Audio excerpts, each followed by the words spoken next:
สวัสดีหมู่เพื่อนทุกๆคนยินดีต้อนรับเข้าสู่พอดแคสต์กุกิจชาแนล EP นี้เป็น EP ที่กิจะมาบรรยายเป็นภาษาลาวเนาะซึ่งแปลจาก EP ที่1ที่ว่าได้ลงไปแล้วนะเพื่อให้ผู้ที่กำลังเรียนฟังภาษาเวียดสามารถเข้าใจถึงเนื้อหาสาระได้หลายขึ้นและมื้อนี้เองเนาะกิก็จะมาเว้าเกี่ยวกับหัวข้อที่ว่าสำคัญหลายในชีวิตแล้วก็การเฮ็ดเวียกของทุกคนกับหัวข้อที่ว่าเป็นหยังพวกเราจึงต้องมีเป้าหมายในทุกวันแน่นอนว่ายังมีบางคนที่ยังรู้สึกสับสนแล้วก็บ่รู้ว่าตนเองควรเฮ็ดแนวใดจะเริ่มต้นจากไสและยังสงสัยว่าเส้นทางที่ตนเลือกนั้นถูกต้องหรือบ่และหนึ่งในเครื่องมือที่มีประสิทธิภาพที่สุดที่จะช่วยให้พวกเราเอาชนะความรู้สึกเหล่านั้นเนาะแม่นการตั้งเป้าหมายประจำวันดังนั้นแล้วในมื้อนี้พวกเราจะมาค้นหานำกันว่าเป็นหยังการมีเป้าหมายจึงเป็นสิ่งที่สำคัญและก็สามารถช่วยพวกเราได้แนวใดอย่างที่1หรือว่าความสำคัญที่1เนาะการมีเป้าหมายมันจะช่วยให้พวกเราเอาใจใส่โฟกัสในสิ่งที่สำคัญเฮาลองมาจินตนาการนำกันว่า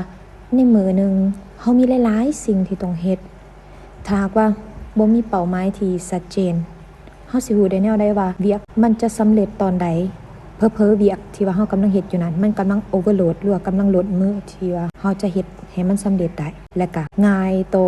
อารมณ์ความรู้สึกเนาะเฮาก็จะรู้สึกว่าเวียงวีนได้ง่ายอันนี้เป็นเรื่องปกติอยู่แล้วที่ว่าเฮาเวลาเฮาเฮ็ดหยังแล้วมันบ่มีแผนว่าเฮาจะสำเร็จตอนใดหรือว่าเฮ็ดไปแล้วมันบ่สำเร็จตามที่เฮาคาดหวังไว้นะ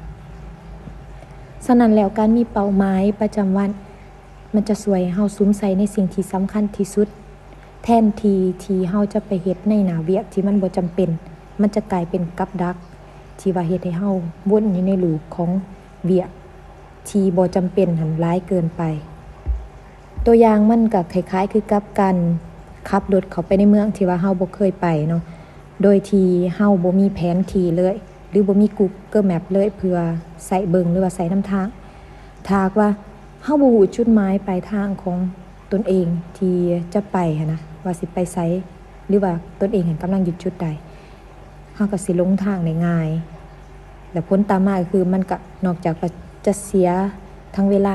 เสียน้ำมันไปแล้วล่ะหรือว่าเสียเงินอื่นๆเนาะตัวนี้ก็เป็นผลกระทบตามมาเนื่องจากว่าเฮาบ่มีจุดอ้างอิงในการนำทางของเฮาเพื่อไปหาสถานที่ที่ว่าเฮาอยากไปแต่สมมุติว่าถ้าเฮามีเป้าหมายที่ชัดเจนเฮามีแผนที่ในการนำทางมันก็เปรียบเสมือนว่าเวลาที่เฮาจะขับรถไปนั้นเฮาก็สิไปฮอดจุดหมายปลายทางได้อย่างถูกต้องและก็ง่ายได้ทันเวลาเนาะและนี่แหละมันก็เลยว่าการมีเป้าหมายหันมันจะช่วยเฮ็ดให้สิ่งที่ว่าเฮาอยากจะบรรลุหรือว่าแบบแผนวิธีการที่เฮาจะไปถึงเป้าหมายหันมันชัดเจนขึ้นแล้วก็เฮาจะรู้ว่าเฮาจะต้องการสิ่งใดจะต้องเฮ็ดแนวใดหรือว่าวิธีใดเพื่อจะบรรลุเป้าหมายนั้นๆความสำคัญอย่างที่2ก็คือเป้าหมายจะช่วยให้พวกเฮามีแรงจูงใจหลายขึ้นเนาะถ้าว่าบ่มีเป้าหมายพวกเฮาก็สิรู้สึกว่าขาดแรงจูงใจได้ง่ายเพราะบ่รู้ว่าตนเองหั่นกำลังจะไปในทิศทางใดเป้าหมายก็เลยว่าเป็นเหตุผลที่เฮาอยากจะตื่นขึ้นมาหรือว่าลุกขึ้นมาในทุกๆเช้าแล้วก็ไปเฮ็ดเวียกมันก็เป็นคือกับแรงจูงใจที่ว่าช่วยให้เฮาหันก้าวไปข้างหน้าถึงว่ามันจะมีอุปสรรคหรือว่าสิ่งท้าทายหรือความยุ่งยากหลายปานใดก็ตามเชื่อว่าทุกคนเคยประสบกับมื้อที่ว่ารู้สึกอิดเมื่อยบ่อยากเฮ็ดหยังเลยแต่ว่าเมื่อเฮามีเป้าหมายที่มันชัดเจนแล้วถึงว่าเฮาสิอยู่ในช่วงการตัดสินใจที่ยุ่งยากขึ้นแล้วเนาะแต่ว่าเฮาก็ยังสิพยายามต่อสู้กับตนเองเพื่อลุกขึ้นมาสืบต่อเฮ็ดให้มันสำเร็จเฮ็ดให้มันแล้วโดยที่เฮามีแรงจูงใจกับความเชื่อที่ว่าสิ่งที่เฮาเฮ็ดนั้นมันใกล้จะสำเร็จแล้วความสำคัญอย่างที่3ต่อมาเนาะก็คือเป้าหมายจะช่วยให้พวกเฮาสามารถติดตามความคืบหน้าแล้วก็การประเมินผลได้รับเป้าหมายในทุกๆวันนั้นยังช่วยให้เฮาติดตามความคืบหน้าของ ตนเองได้ง่ายเนาะเพราะว่าเวลาที่เฮาเขียนเป้าหมายของตนเองในแต่ละมื้อเฮาก็สิสามารถกวดเบิ่งได้ง่ายว่าเวียกของเฮาสำเร็จไปแล้วหลายปานใดสิ่งนี้จะช่วยให้เฮารู้สึกดี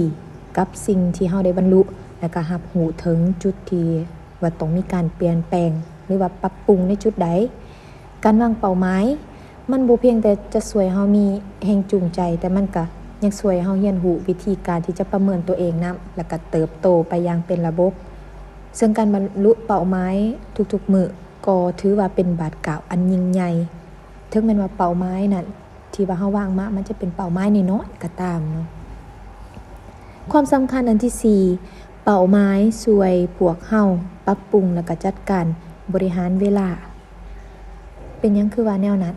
เมื่อเฮามีเป้าหมายเฉพาะในแต่ละมื้อเฮาจะรู้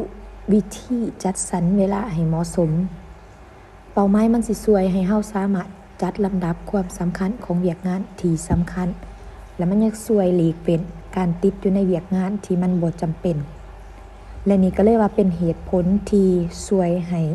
เฮาเฮ็ดเวียกได้มีประสิทธิภาพหลายขึ้นและลดพรความรู้สึกของความกดดันในตอนท้ายของมื้อนอกจากนั้นเมื่อเฮาเฮ็ดสำเร็จเป้าหมายประจำวันของตนเองแล้วเฮาจะรู้สึกว่าเฮาได้ใช้เวลาของตนเองอย่างฉลาดและก็มีประสิทธิภาพทั้งเป็นการเพิ่มความรู้สึกถึงความสำเร็จของเฮาเองสรุปแล้วเพื่อตอบคำถามที่ว่าเป็นหยังพวกเฮาจึงต้องมีเป้าหมายในทุกวันก็ย้อนว่าอันที่1เนาะจะช่วยให้พวกเฮาสวมใส่ในสิ่งที่สำคัญที่สุดเรียงลำดับได้นอกจากเวียกสำคัญหลายสุดไปน้อยสุดอันที่2ก็คือเป็นการสร้างหรือว่าเพิ่มแรงจูงใจอันที่3เป็นการติดตามความคืบหน้าและอย่างที่4เพื่อช่วยให้เฮารู้ถึงวิธีการที่เฮาจะสามารถปรับปรุงจัดการบริหารเวลาและสิ่งเหล่านี้เป็นปัจจัยที่สำคัญที่สุดช่วยให้พวกเฮาพัฒนาและก็ประสบผลสำเร็จในการเฮ็ดเวียกและก็การใช้ชีวิตมาวันนี้ถ้าไผที่ฟังแล้วรู้สึกว่าตนเองยังบ่ทันมีนิสัยในการตั้งเป้าหมายเป็นประจำเนาะหรือว่าบ่ทันมีสร้างเป้าหมายประจำวันให้กับ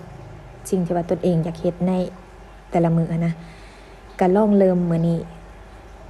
เฮาอาจสิสามารถเขียนใส่ปึกหรือว่าโน้ตในมือถือก็ได้เนาะเพราะว่าทุกอย่างนี้มือถือก็เป็นอีหยังที่ว่าติดตัวกับเฮาได้ตลอดเฮาสามารถกวดเช็คเบิ่งได้ง่ายๆแน่นอนว่าจะเห็นได้ถึงการเปลี่ยนแปลงไปในทางที่บวกหรือว่าในวิธีการเฮ็ดเวียกและก็การใช้ชีวิตของเฮาเฮาจะเห็นได้ว่าเฮาเฮ็ดเวียกอย่างมีประสิทธิภาพหลายขึ้นโดยขอบใจสำหรับการฟังพอดแคสต์มื้อนี้ของทุกๆคนเนาะขอให้ทุกคนสืบต่อรักษาเป้าหมายของตนเองอย่างชัดเจนและก็พยายามต่อเนื่องเพื่อบรรลุเป้าหมายที่ดีที่สุดแล้วพบกันใหม่ในคลิปพอดแคสต์ EP ต่อไปบ๊ายบาย